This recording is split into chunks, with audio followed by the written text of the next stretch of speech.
welcome to ILTV's Evening Update. I'm Natasha Kirchuk here with the latest news from Israel. The Turkish government has identified the suicide bomber in yesterday's terror attack in Istanbul, and it looks like he's affiliated with the Islamic State.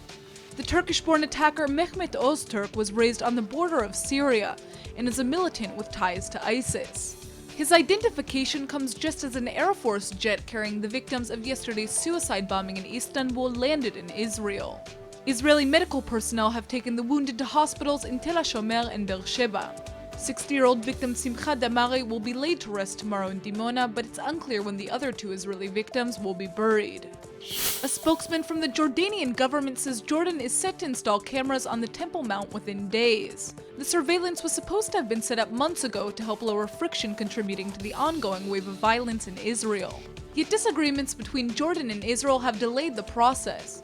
Israel wants cameras to be installed throughout the entire compound, including inside 2 mosques, so that the videos can document alleged stone hoarding by Palestinians preparing to clash with Israeli troops.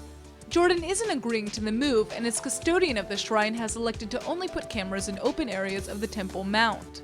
The holy site is religiously significant to both Muslims and Jews, and has been at the epicenter of tensions in recent months. Israel's Ministerial Committee for Legislation is considering supporting a law that would lower the voting age from 18 to 17.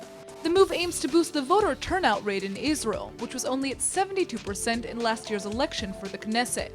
While the legislation has broad political support, experts from the Israel Democracy Institute claim it could actually have an opposite effect.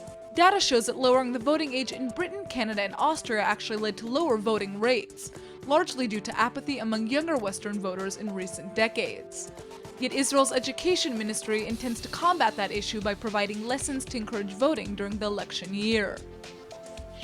Vanderbilt University has announced a new scholarship in memory of an American student who was murdered in a terror attack in Israel this month.